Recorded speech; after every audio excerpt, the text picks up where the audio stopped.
I am alive. Let's see.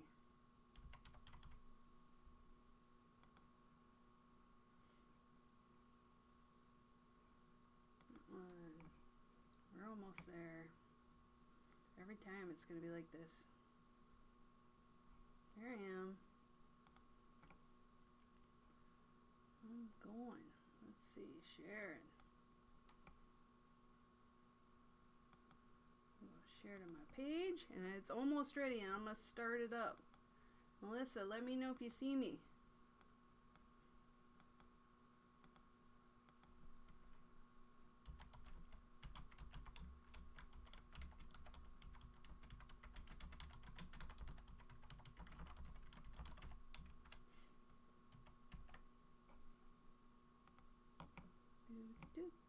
Once I get these shared, then I'm going to start up. Good to go. Okay, I'm going to put it on my page, and then I will get started. Oops, I got to share from there. I screwed up. Need this page. It says I'm live. Is it working? How is the stream rate? Nice and clear. It's the internet then. That's my crappy internet was making the problem. I'm going to share this to my personal page and then we're golden. We'll be good to play. And then I'm going to open up the chat box on the main page too. Yay, Melissa. Awesome. Okay, I'm going to just like go into that. Yeah. I love it when things work. Might have to do it from here. Okay. Here I am. Oh, that's somebody else's conversation. Let's pop this out. Where is it? I want my chat. I want my chat. Oh, that's fine. As long as I don't hit play, that'll be good. Okay, well, let's get going then. Yay! Okay, I'm going to play my music because I feel like I've been missing my music. So let's listen to it from the very beginning. This is The Liberty Librarian with Heather Biedermann.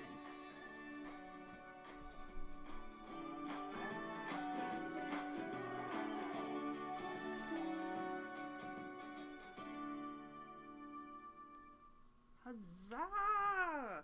This is Heather for the Liberty Librarian. I see myself on the screen. There I am. It's so good. So good to be back with y'all. It's a little bit different time, a little earlier today. I wanted to try this in a different place where we had better internet. So here I am. It is the very end of my first day of the semester at my library, and it went really great. It was a great first day. It was so nice to see all the kids back and everyone panicking to get their books and go to their classes, and it was a little bit nasty weather this morning, so people were everywhere. So I am so glad to be here. I'm going to see if I can open up. Let's see. Where is I want my two options for my chat in case you guys want to talk to me. You can talk to me either on the Liberty Librarian page on Facebook or on Freedom Revolution Network on the web page there. We have a great chat tool, so please come play with me. Okay, let's see. I got that one. And here's Heather. Yay!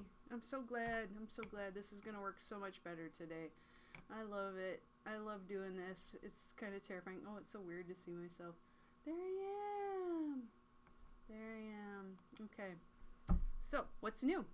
Well, I had classes and everything went really well today. I'm fabulously happy that everything is all good. I see that it's been kind of a crazy day for everyone. Let's see, what's new?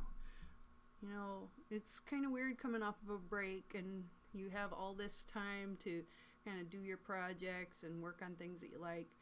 But there's nothing like the beginning of a semester to make everybody nervous and excited and happy to be here, and it's a lot of fun. So I'm really glad that we get to play and have fun. So let's see. I wonder if I go on my live page. It's kind of weird because when you're streaming live through this, you don't get the chat options like you do. Maybe if I do a watch party and I turn down the volume on this, maybe that would work. Let's see if I start watching it. So if I start a watch party, what does that mean? Add videos. I don't know. I think this will be fine. I'll have to ask Melissa, does the chat come in from Facebook? And where does it come from? Is it the Freedom Revolution Network page, or where is it? So that is what I'm interested in too. And I might end up having to send you guys there to make sure it works. So that is fine. I'm learning it. Speaking of learning it, I just wanted to do a shout out to my friend Kara Schultz. She's doing her first Twitter show tonight at 8 p.m. Central Standard Time. And I'm going to post a link to that on my Liberty Librarian page, and it's there. You can see it right underneath my last 2 posts. Should be right in there, but if not, I'll put it in the comments so you can find it. Hers is going to be like I don't know if you've ever used Twitch before. If you haven't, it's a lot of people known it for gaming and that sort of thing. Like watching people play games and people comment and talk, but it's grown a lot. And when I was at DragonCon this last year, they talked about it being used for blogging, like podcasting and stuff like that, and doing the news. There's some in real life ones. I thought it was really interesting. So that was one of the things I've been kind of interested in too as well. So her show is going to be on Mondays. It's going to be more candidate training for the Libertarian Party and that sort of thing. I think it might be stuff that is more leadership oriented and understanding the process. So even if you're not thinking you'd want to run, it might be just that kind of exciting, interesting information that you might go, God, maybe I should run, you know? And it's not always for the big offices that you think it is. Sometimes it's for smaller community service kind of, not community service, like you're picking up garbage, but, you know, like school board, like sometimes there's more council jobs and positions that open up. So it's not always like you're trying to be a senator or House of Representatives or governor or even mayor. It's sometimes other kinds of positions. So so think about that. Like, listen tonight. It's at 8 p.m. Central Standard Time. And she's also doing one on Wednesdays. And that one, what did she say? Let me see. So she had said on Wednesdays it was going to be other topics. So I think on hers it had mentioned that Wednesdays was going to be something else, and Fridays was going to be a mishmash, maybe a cocktail hour. Hard to say. I definitely will be there on Fridays because I think that's my cup of tea right there. But I think all of them sound really interesting. So, you know, give it a shot. She's awesome and a super interesting, smart person, and I think you'll love it. So that's my shout out to Kara and her Twitch channel that's just starting up. I will say that Twitch is kind of hit or miss on some things because sometimes it's about the audience and how much interaction you get, and other times it's not that bad. So, you know, I think, gosh, where'd my thing go? Yeah, open it. Oh, I see. I opened it in a different side. Like, I'm here. This is Heather. Let's see. Oh, enter as a guest. I'm going to say Heather. Yeah, sometimes it's smart. Okay. Planetary alignments. Oh, this is somebody else. Wow, there's a lot of good conversation going on here. Wow. It just goes on and on. Maybe I'm at the top. I don't know where I am. Anyway, so I got some news for you today. And we will go over a little bit of that. And I wanted to talk a little bit about, you know, just kind of what's going on with the new year. I know we talked about New Year's resolutions last time. and trying to get this darn thing to work, and I think it's doing better, and I'm really glad to see it's nice and clear. So that'll be easier for me to change over, listen to a podcast too. But I really just wanted to make sure that we could reach out to each other and get this kind of thing going. I'm going to switch over to the other screen because I think that has all my stuff on it. There we go. Get on it. Yeah, it doesn't show me on there. Maybe I need to click this differently. Wow, it's so weird seeing me. You know, it's just one of those things. Oh man, there's tons of conversations going on the Freedom Revolution Network, and it's all about phosphate levels and tobacco and it's weather. So that is interesting stuff, and I'm always kind of behind the ball on what's happening because I just got done with work, so I'm like, what are you guys talking about? Hey! So I'm just thrilled that this is working. And I know the people who normally watch probably have no idea that this is going on right now, so I apologize to you for switching the time on you like that with no notice, but this will be recorded and you'll be able to find it later. So okay, one of the things I was wondering about, for those who do regularly watch, is I'm thinking about switching times so that way I can make use of better internet. My home internet is not able to keep up with the demands of video and uploading video. For podcast and for voice only, it's fine. But doing this, it's a little bit challenging.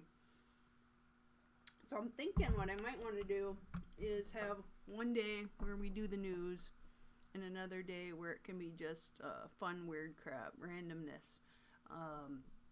But what do you prefer for time? I mean, really, that would be super helpful. I'm thinking Tuesdays and Thursdays, maybe around 4, like we're doing now, or earlier, depending on how short the shows can be. So I don't know. It's so hard when you think you get the best internet you can, and there's just not a lot of good coming out of it. So I want it to be really good for you guys. I'm going to say that every time. That's my whole goal, is that this can be interesting stuff, that we can have good conversations, and that it's lovely. I mean, I want it to be lovely. So I'd like it to be fun. That's all. I see 2 people watching. Who could it be? That's awesome. I wish I could click on it and see. Maybe I can. Well, there's me. I can't expand, Heather. Well, it's a little blurry on my Facebook, but I can see myself. That's cool. And it hasn't broken the internet yet. That's a good sign. Oh, I see. So yes, on my page, it says 2 people watching. I wish I could tell who they were. But anyway, that is cool. It's freaking cool. Oh man, it's just weird. It's almost hypnotic when you see yourself doing live stream, because there's a little bit of a delay, and you watch yourself talking and you go, oh dear Lord, what am I like? Oh, I can see who's watching. I see Jane Greathouse. Hello, Jane.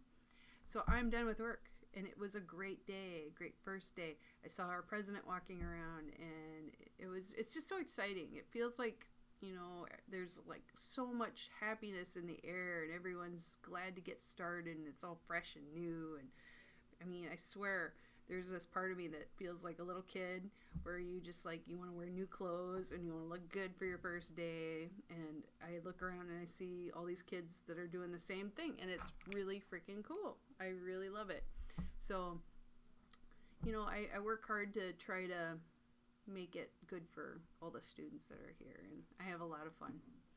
So it was a good first day, and I'm watching myself, and it's like, don't watch yourself on TV. It's not good.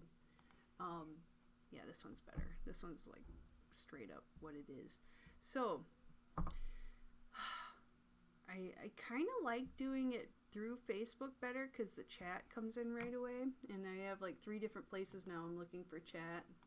so I'm not entirely sure I like this as much, but it's fine. It's fine. It's fine. As Mr. Andy would say, it's fine. But it's kind of cool. Here, I lost one of my pages. There's that. I'm not tech savvy at all. Oh. It's like, there's so many weird things. I'm reading somebody else's conversation about the environment, and it's it makes me laugh because I'm just like, I have no idea what they're talking about. Okay, so I lost my page there. There's Heather. I need to find Liberty Librarian again in case somebody makes a comment. My problem is I love clicking on random crap, and I'm all over the place. There we go.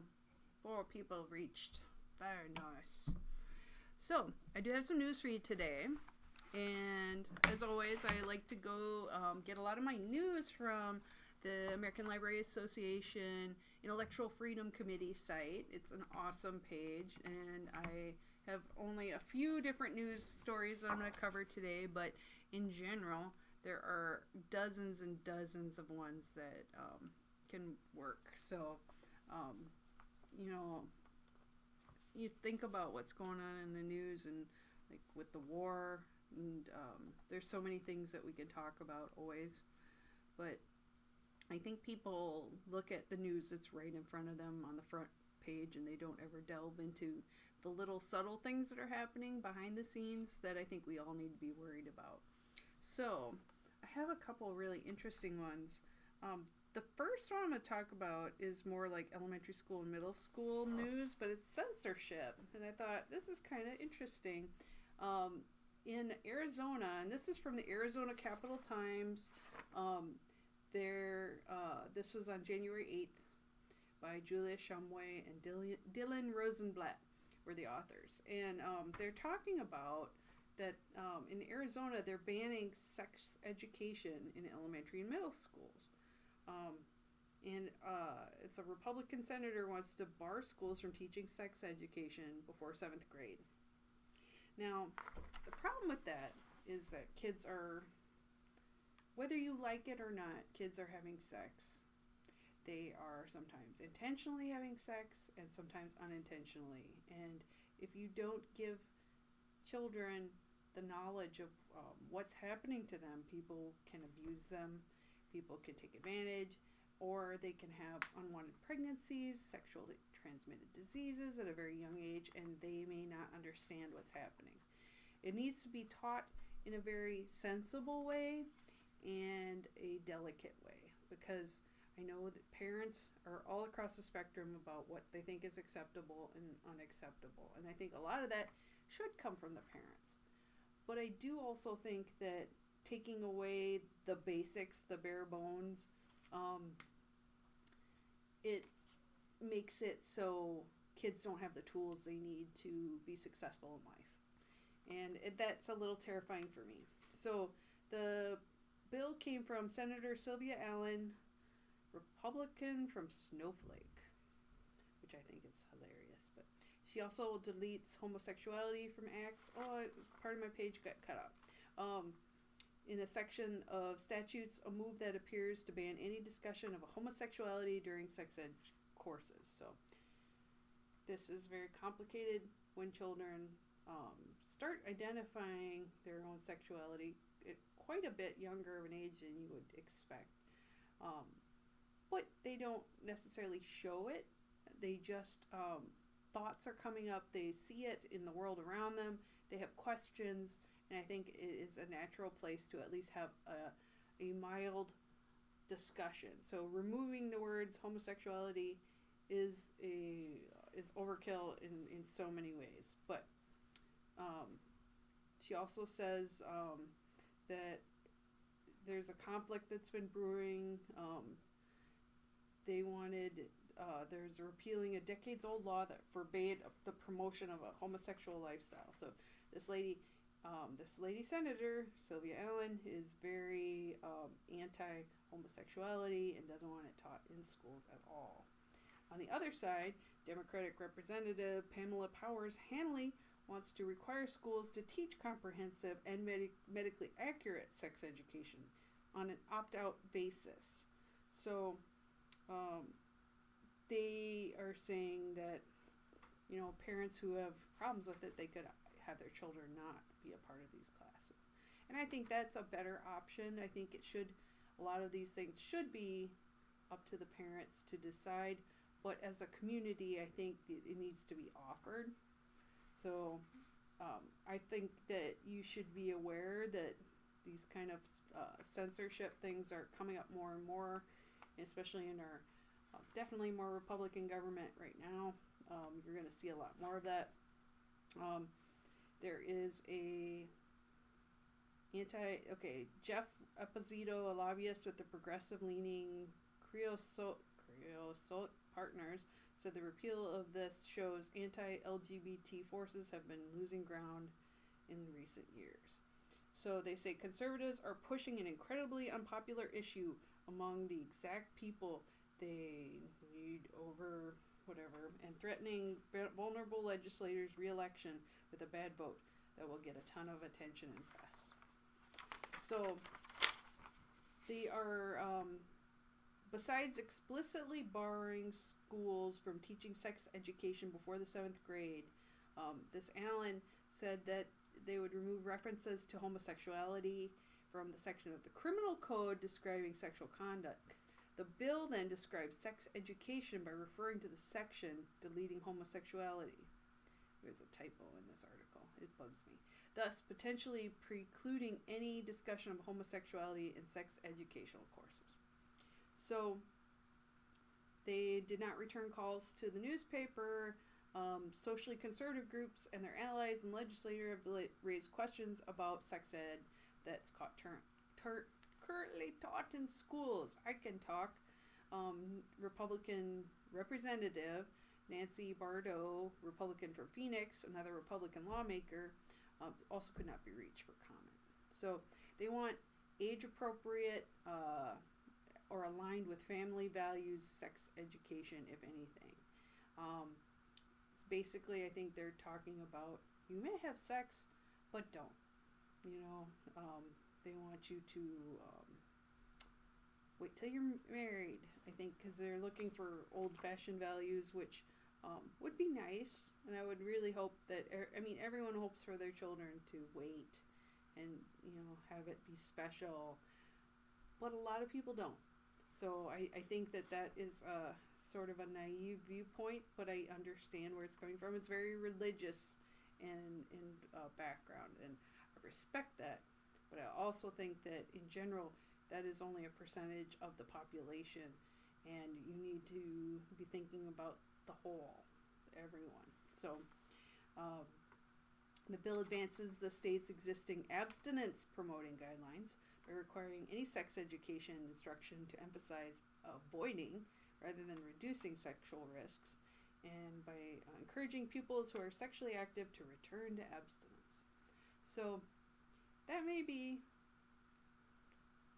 gosh, how can you ask elementary school people to return to abstinence? How did they start having sex in the first place? Or junior high? It's very thinking that everyone's a high school student, but you're high school, you're so close to being an adult anyway. By the time you're 18, you could be in a war, and they don't want you to drink or smoke either. So we have a very odd idea of what adulthood and growing as a human being is in this country. It's very odd. So the last clause in this addresses education materials. So this is of interest to me in libraries. And banned education book, it's called It's Perfectly Normal, which Allen and other conservative lawmakers find inappropriate. They describe the book as grooming to be sexualized and teaching them how to masturbate. Really, is there worse things that you could teach somebody? It's like, I suppose. I don't think you should be embarrassed by masturbation. Just don't do it publicly, right? Right. So the book discusses puberty, pregnancy, and how sex works, and has color illustrations and cartoonish naked people. Conservatives charge it as sexually explicit, akin to showing a minor pornography. So part of me now wants to look at this book and see how bad it is, because I mean, I looked at medical books when I was a kid because I was interested in, like, how does this work? Why does this work this way? Yeah, you know, and nobody's banning me from looking at medical books and journals, so I don't know. So, the proposed ban on sex education from this Allen for students in kindergarten through 6th grade would extend the instruction on health, including puberty or personal safety, potentially erasing a conflict with planned legislation to teach children how to identify and report sexual abuse, which is important. And that's an important part of sex ed, is that when somebody does stuff that you don't agree with, that you know to find a trusted adult, and that you have a right to control your own sexuality and not other people. You're not powerless. So it's a little terrifying to me that they want to take away information from children. So, yes, I see. Okay. I'm just, like, it stuns me sometimes that these things come up. And I started with this one because this one bugs me a lot, but not as much as one of the later ones. It doesn't surprise me, and I think that's why. It's gross that they want to make it so kids have no knowledge about what sex is. And if you think that stopping sex education before 6th grade is going to stop teen pregnancy, or make it so people don't get STDs or are abused, you have another thing coming. It's not going to prevent a dang thing. I know that there's something in all of our hearts that wants to prevent the loss of innocence for children. But we live in a really crazy world, and I think knowledge is the best defense against many things that you may disagree with or hate. But letting them know that, you know, like this, you even may disagree with stuff that they're saying, but you have a conversation with your children and you go, this is why I disagree with that. And whatever your beliefs are, I think cutting sex ed is a bad idea. I felt like, you know, do you have those things in your head where you think, you know, you remember sex ed when you were in school, junior high, as when I think I remember it even in 5th grade. It wasn't very good because this is like, frankly, it's probably back in the late 70s, early 80s, and you know, like there's nothing weirder than all of a sudden they separate all the boys and the girls from each other, and you just go, what's gonna happen? We don't get like divided by sex. And it was a weird rigmarole show, and it was a lot about I'm a girl, so they talked about menstruation, and you know, they didn't even really talk about masturbation. I think they just like glide over that. But it was about there's changes in your body. Ooh. And really, I remember asking men that I know, and I'm like, what do they do for you? And like, they talked about boners, you know, like everybody has stuff that happens to their bodies, and I think it's really good to know that you don't have to be uncomfortable about it. You can talk to your friends, you can talk to a trusted adult and go, I don't understand this, why is this happening, or if something's wrong. I remember the first time, this is the TMI moment that made me think of it. First time I had my menstruation, I thought there's something wrong with me. You always imagine it's going to be like cherry red blood, like you're bleeding and dying. And my first time was brown, and I thought I had diarrhea. And I'm like, what is wrong with me? I think I'm leaking. And I remember showing that to my mom, and she laughed and laughed. And you just go, everybody, no matter how much they read, and I read a lot. I mean, I always have been curious. I didn't know that. I didn't even know what periods were. And when I saw it, I'm like, that's not that. It should be blood. Red blood. Not always, kids, right? So at least give people the tools so they know, like, it's okay to ask. Like, something's funny. Something is funny. or the girls that had no idea that they could get pregnant just because they thought the guy didn't come in. You know, like it sounds gross to say it, but like the girls having a baby in a bathroom at a high school because she thought she was just like getting fat. So, do we want more of that in the world? We don't.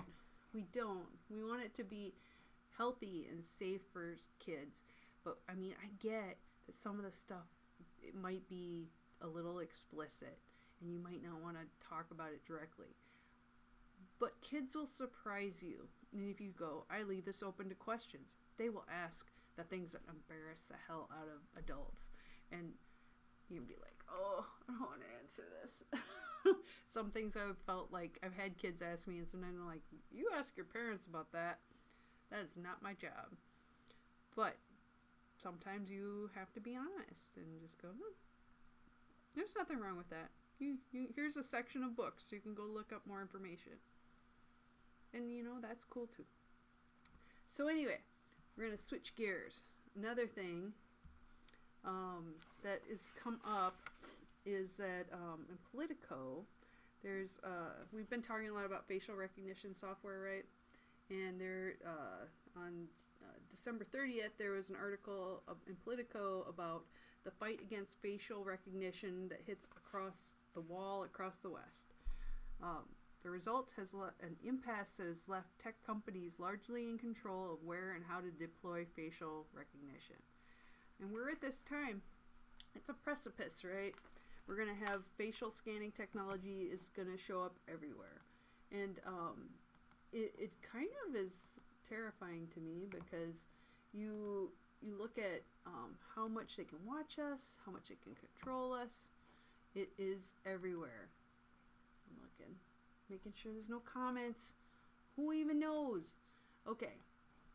So they said that what's going on right now is that every corner of life in the United States and Europe is being covered by facial recognition software.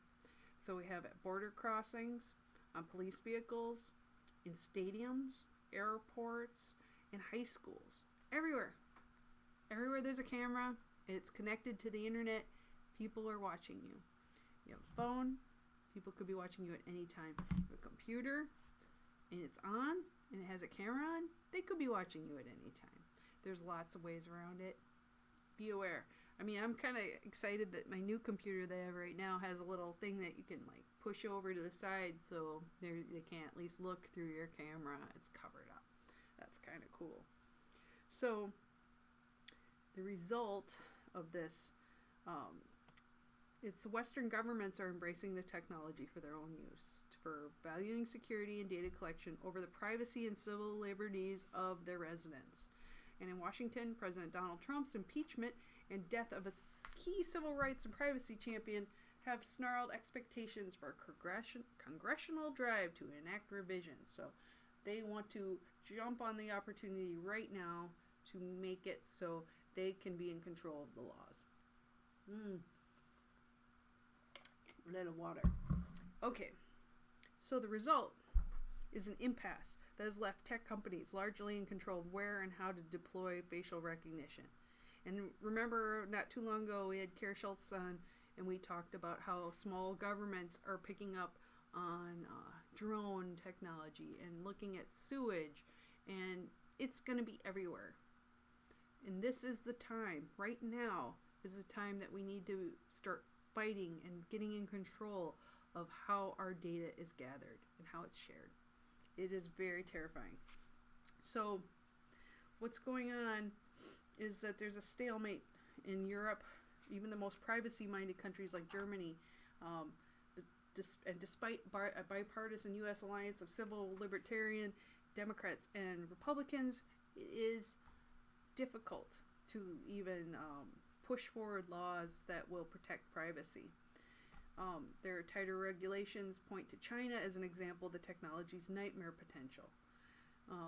If you think it's bad here, think about how they're using it to monitor every citizen in China. You know, and they're using it to track pro-democracy protesters in Hong Kong. Their lives are in jeopardy. It is not. It's not just like, oh, they might be watching. They are watching. They are watching and paying very close attention. And this is something that we need to push forward in our every aspect of government. The importance for privacy. Talk to people in your community. Talk to your mayor. Talk to your city council. Talk to your local government. Talk to higher up, your state government, your senators, your House of Representatives. You know, we need to make sure that these laws are protected, that protect our privacy, and that it is important now more than ever.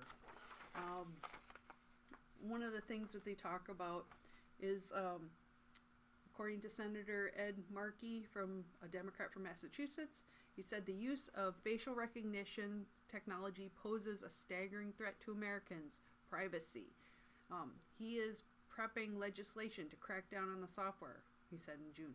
But police and security forces across the West are still rapidly testing or rolling out technology. It's the hot new thing.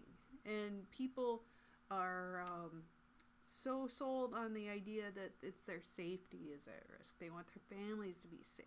They want their lives to be they don't even want to think about it. But when they take little pieces of your rights bit by bit, eventually big chunks are gone. And then you start to notice that you have no privacy. And it's a little more than annoying. It starts to become terrifying. Like when they're noticing you at border crossings. I know friends that every single time they fly, they get pulled aside in a room and patted down. And I know it's just a matter of time before the same thing's going to happen to me. And why are some people targeted? Because they show up on lists. How do they show up on lists?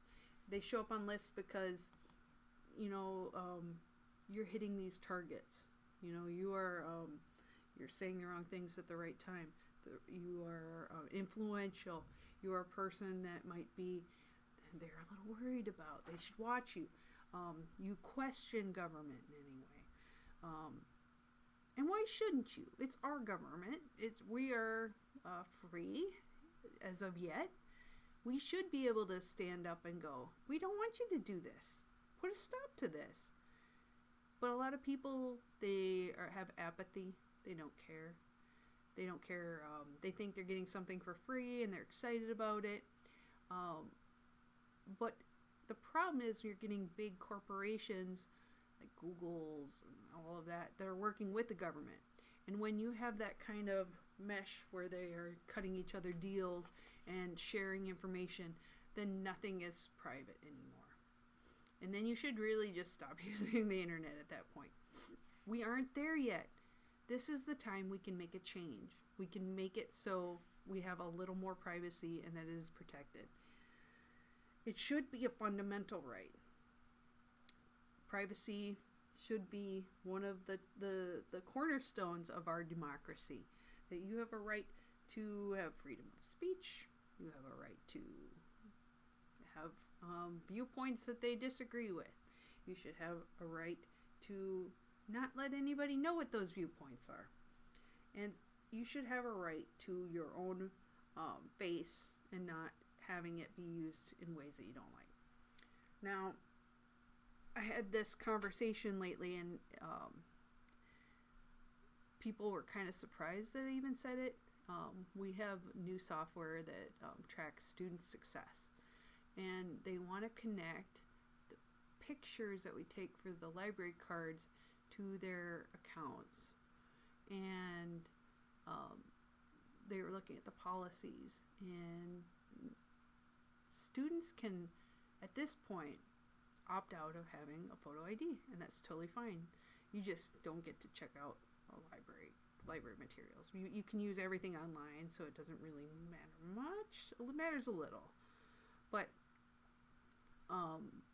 it's never come up where this is tied to your financials. It's tied to the internet. It's tied to government.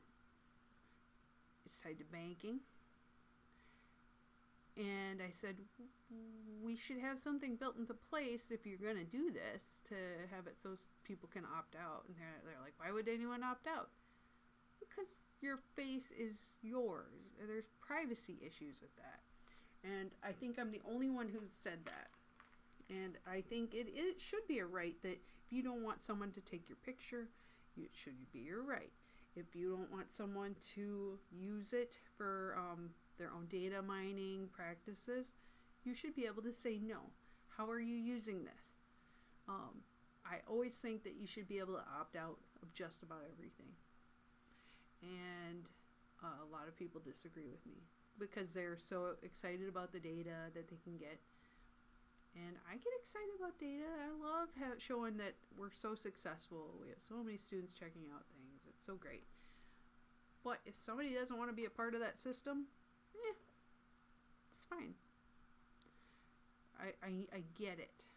I get that people want the data. The data is valuable. It is. It's so valuable. But you also need to think about their feelings and how it's used. So, they talked about in this article that impeachment has actually sucked all the energy out of the conversation about privacy for facial recognition and all of these. I also think that the war has taken a lot of energy away from even looking at the impeachment.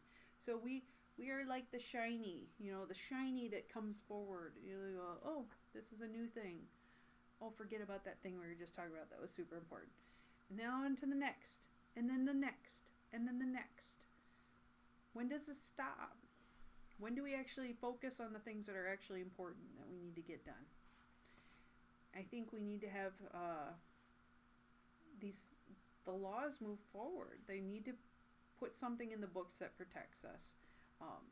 I'd rather if there's no laws about it, but I also would say that I don't trust any of these companies anymore to keep our data private. It used to be that if they were doing things like that, everyone would leave.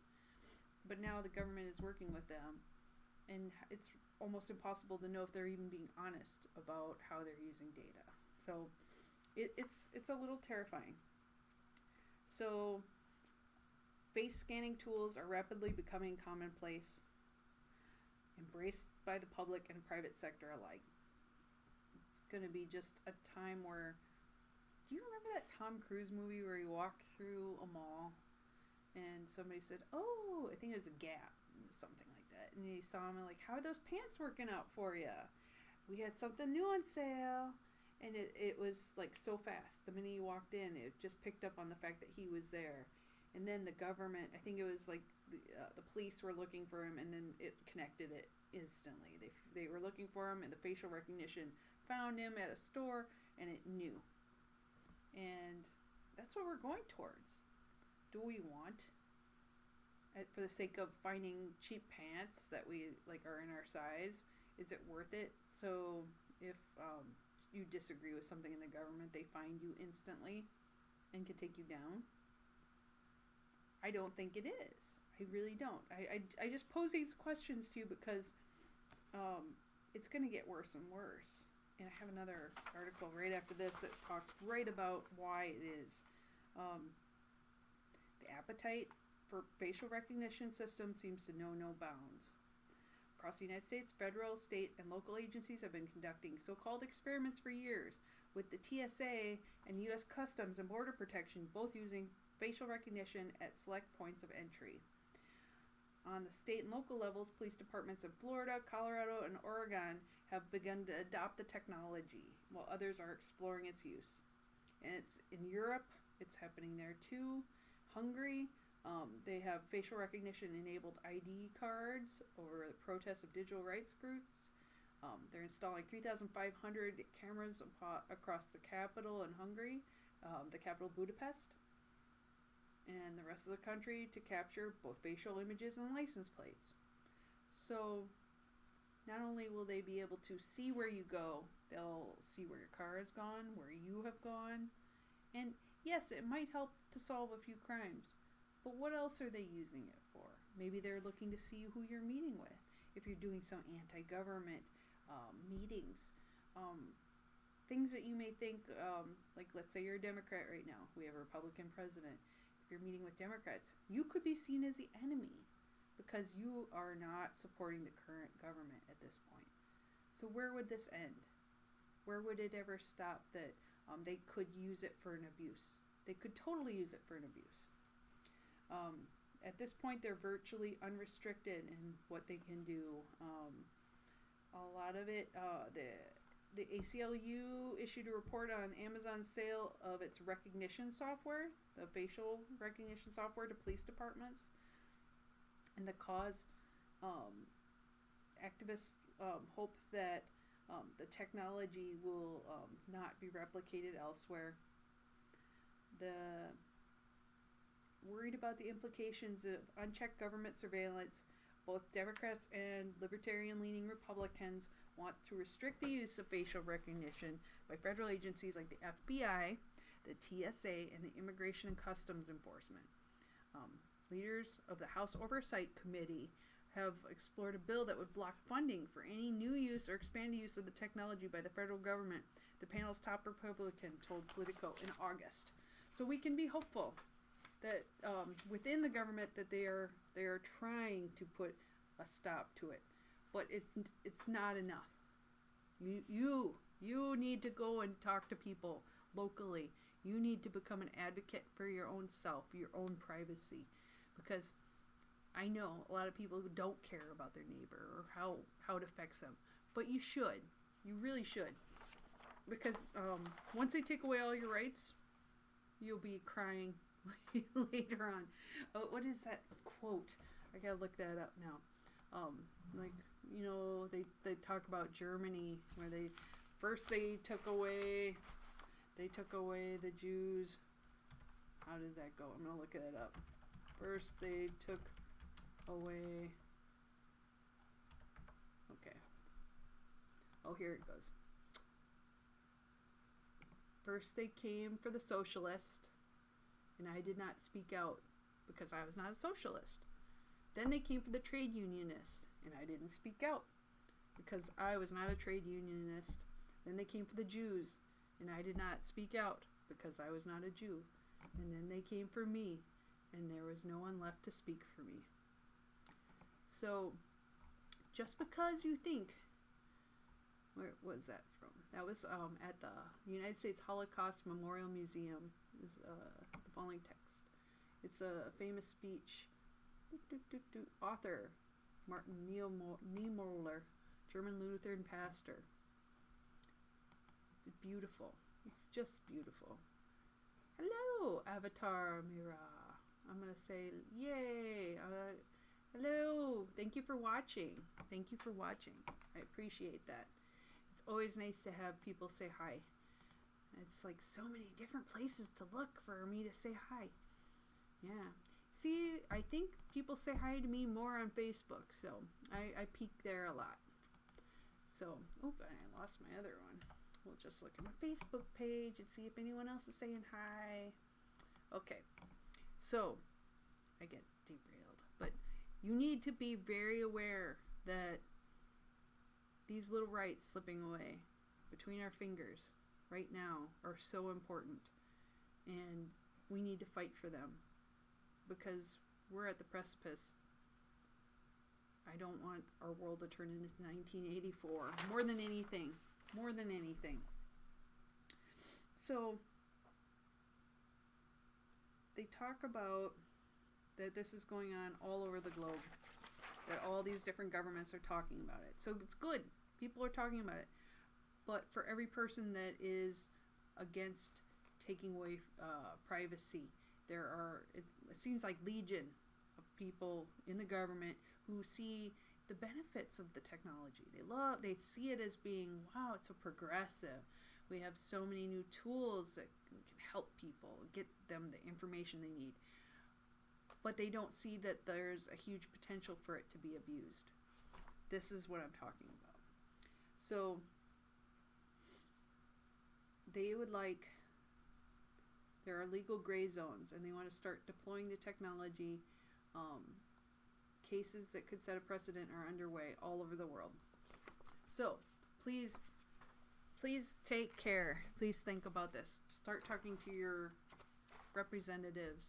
Start getting the word out. Do everything you can to try to make it so we can...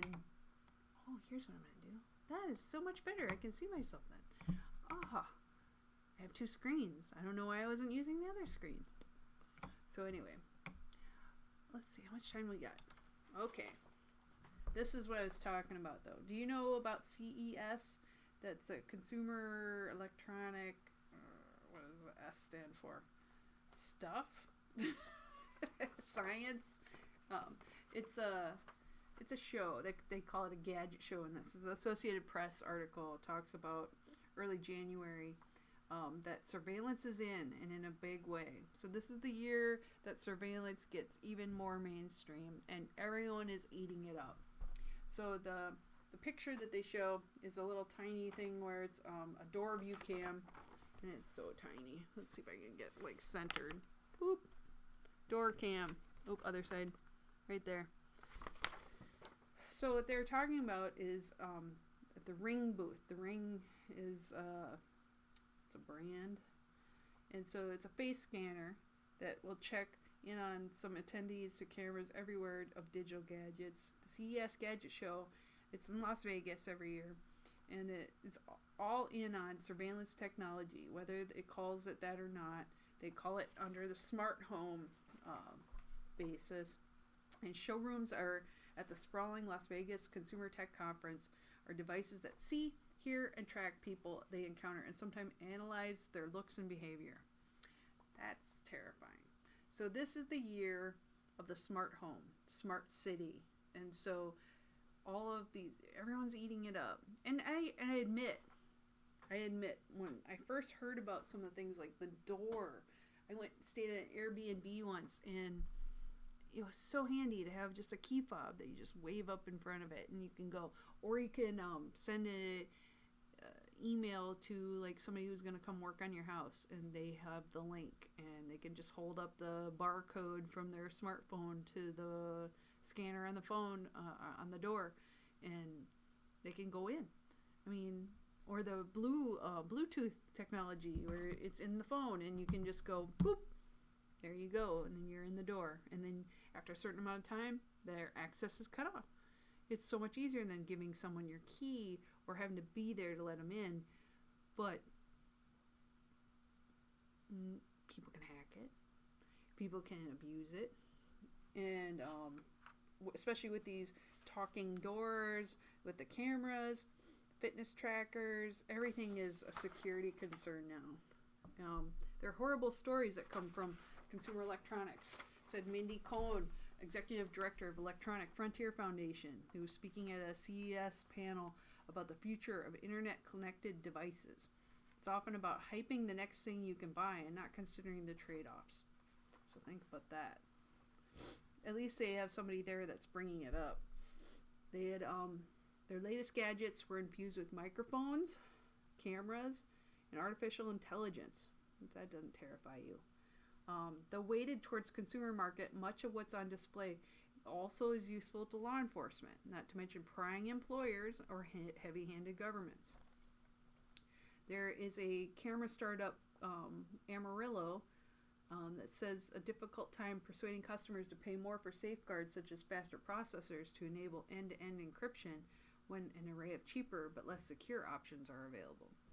This is important to me right now because I found out that when I went to my dental hygienist, oral surgeon, and one of the devices that they used to scan my teeth was hacked. So some of my data is floating out there. I am mad, and there's nothing I can do about it. I may get like $1 back if there's a lawsuit, but that's nothing compared to the fact that all of my data could be out there. Somebody could use it to impersonate me, to steal my identity, to rob me. I mean, there's a lot of things that can happen. So, they had talked about the CES attendees want to see technology and something fresh. They're only interested in looking at your cameras and what kind of features they have. So they want the newest thing, and the newest thing is AI. The newest thing is facial recognition. So Amazon was hugely featured at this conference. because they have the Ring, and they have what they called, they set up a house in CES called the Ring House. Now, this following report of hackers breaking into Ring camera systems and harassing children. Did you see that the other day where somebody was like talking to a little girl through her what do you call it? Little music thing that, hey Alexa, whatever, right? So it also faced criticism from privacy advocates and U.S. lawmakers over its growing partnerships with the police. So at CES on Monday, the company announced a new control center for camera owners to adjust their privacy settings and to opt out of police requests for footage. Good? Can they? I mean, it sounds good, but I wonder if it lives up to that, if you actually have control. So, good. Companies that listen make me happy. So, the Ring has a competitor called Wise Labs, W-Y-Z-E, and an honoree in the CES 2020 Innovation Awards. And they announced a data breach just after Christmas affecting 2.4 million customers. And widely used voice assistants made by Google, Amazon, and Apple all came under scrutiny last year for data retention practices that allowed employees and contractors to listen to users' audio recordings. And there's been some pushback, at least on facial recognition and other surveillance technology from China. There's two companies called Hikvision and iFlyTech, two Chinese tech companies that showed their artificial intelligence last year at CES. Now, face U.S. export restrictions. They now face U.S. export, because we were talking about face recognition, so I said that weird. Because Trump's administration says the technology has been used in repression of China's Muslims. But China isn't the only place where the lines have been blurred between consumer technology and government surveillance options. Watchful residents of American neighborhoods are increasingly encouraged by Ring to share their doorbell video footage with police detectives, and device makers are counting on consumers buying into ever more elaborate forms of computer vision and other AI technology to give them a peace of mind. So they have floodlight cameras, night vision, a siren, two-way audio to converse with intruders, and an ambient light sensor to automatically adjust its brightness. They have home drone security systems. If trespassers step on your lawn, a camera-equipped drone flies out from its resting place to look at them and streams the live video to your phone. How terrifying. Sounds like something that would guard the lair of a James Bond villain. They say it's actually less intrusive to neighbors than your run-of-the-mill doorbell camera because it's only looking down at your property. So that's true.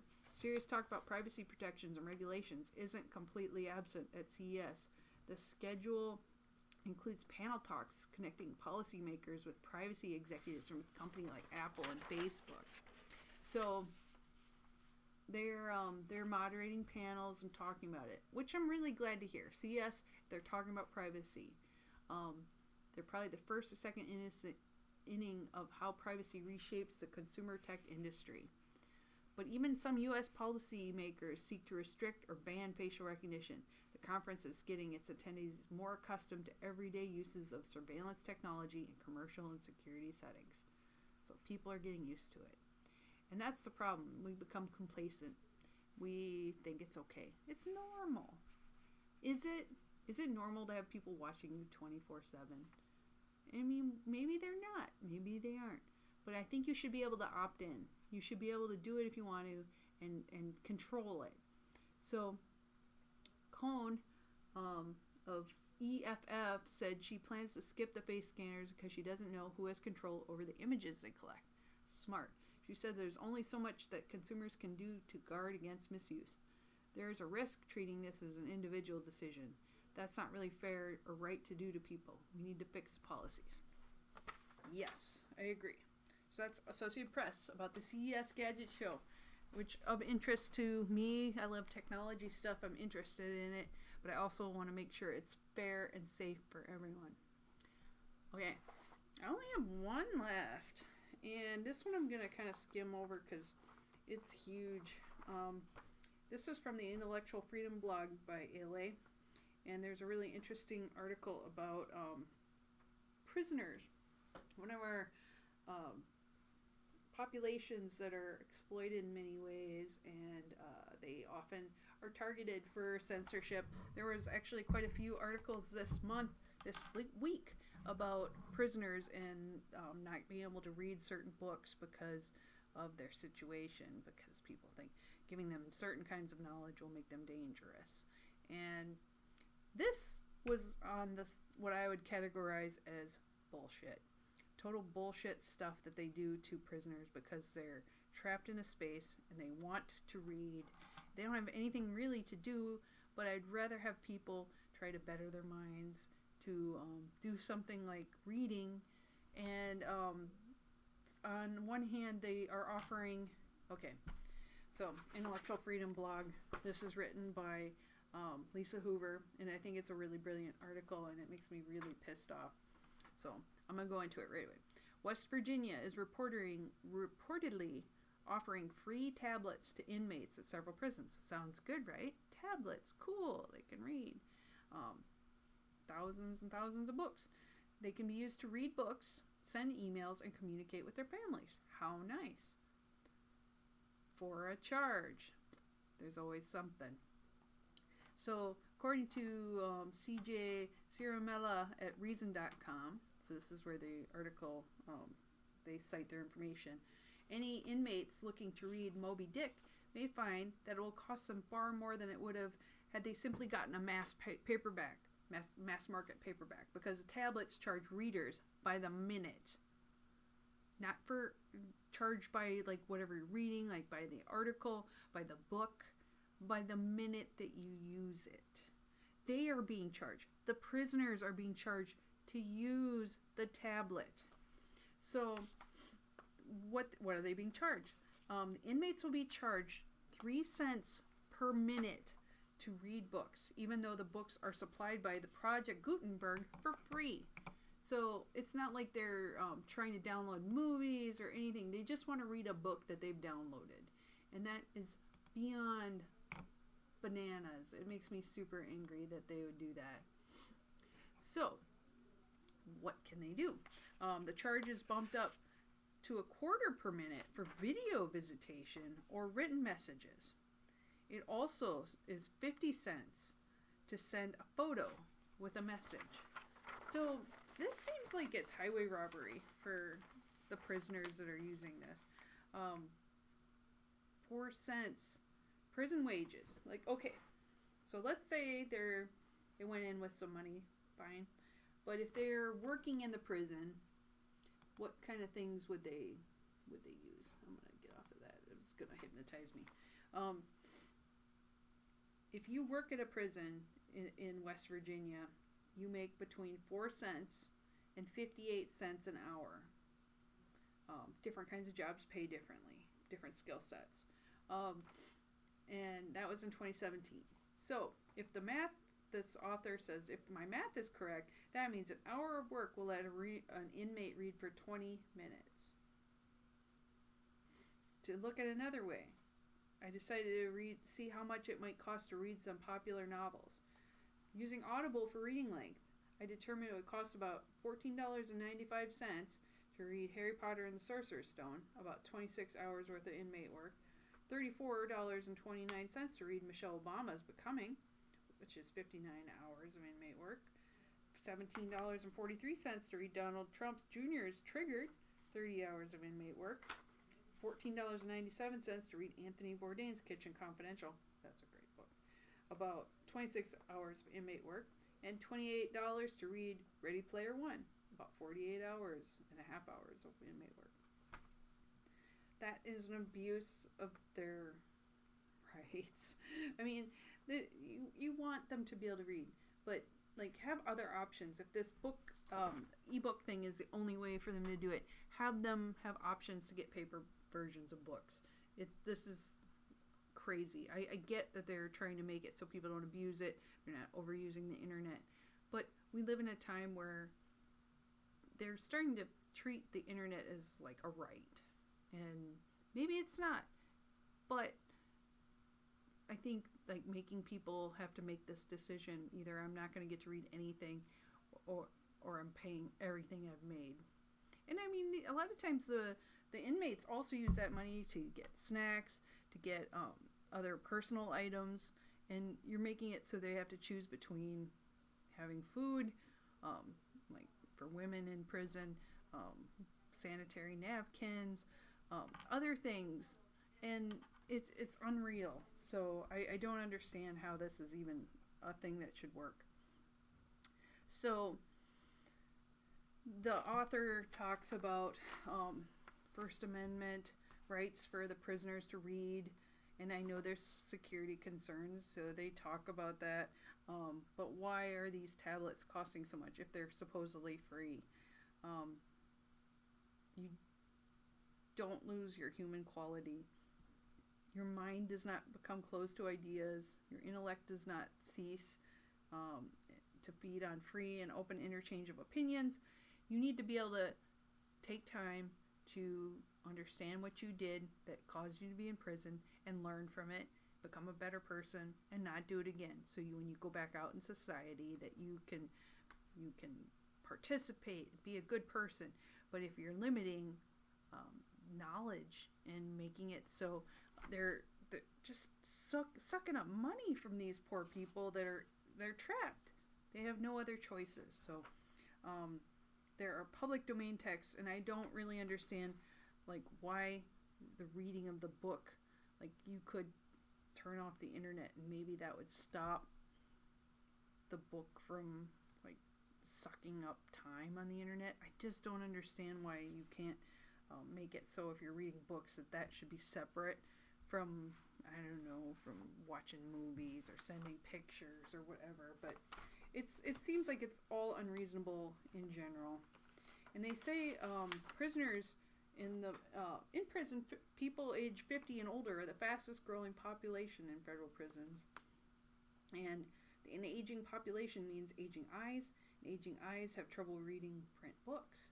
So about 40% of female inmates and 31% of men in prison reported disability. So 7.1% reported a vision-related disability. The ability to zoom in on a tablet would be super useful for people who have vision issues. And an accessibility right should not be reserved for only inmates who can afford it. They need to really revisit this. It comes to a fundamental right like reading. All prisoners should have equal access regardless of ability to pay. And she argued before, reading can play an important role in educating and rehabilitating people, which I agree with completely. When we place barriers to information between prisoners and rehabilitation, I would argue that they aren't the only ones who pay. We all do. Amen, sister. So, what do you think about that? Do you think that, if you're going to be doing this, and I think that there should be libraries, I think there should be places where you have people who can not only have the information accessible, but to answer questions about getting information. I think librarians are important. I often get people go, why not just Google? Well, how often do I have people go, I can't find anything on Google, and it takes me 2 seconds to find it. I've been trained so I can find things. I can help people find things, and I understand how information is stored. So I would hope that, sometimes people want to go back and go, they have a court case coming up and they can get out of jail earlier. I mean, there's reasons that people want to have access to information. They want to be better people. They want to understand the world. And taking that away is just crap. So, yay for getting free tablets, but boo, because you have to be willing to pay for it, and not everybody can pay. So, I hope this was a lot better for you this time. I'm going to be transferring this over, and I think last week's over to the podcast version, so you can access it later, edit it. The video is going to be a lot better this time. I'm still hopeful that I can get the stuff to work for home. I know. But we'll see. Honestly, this is the future. So, if you have time tonight, watch my friend Kara Schultz on her Twitch station. Go look her up on Kara Schultz. our Liberty Librarian, I'm going to have the link right there. So if you want to like check her out at 8 p.m. tonight, she's going to be doing one on candidate training for Libertarian Party mostly, but I think there's a lot of good ideas that anyone can get for leadership and understanding how the political process works. And say hi to Kara. She'll be doing more of these on Twitch, so I think it'll be fun. Did I say Twitch or Twitter before? I don't know, but it's Twitch, and if you've never done Twitch before, it'll be fun because all us old people will be on there and going, "How does this work? What's with these kids? What's with these kids today? Who even knows?" So I hope you're all having a great week. I might be switching the show to a different time, so I will post and let you know what's decided, but the change might be coming soon. We'll see if this works out really well or not, but I hope you have a great week, and I will talk to you all later. And it's been lovely, and I think this time it worked a lot better, don't you? I mean, it makes me happy when things aren't so bad. So have a great week. Send me notes on Facebook on Liberty Librarian page, and make comments on the Freedom Revolution Network. And I'll see you next week. I'll play my song. I love my song, but I don't think I have it on.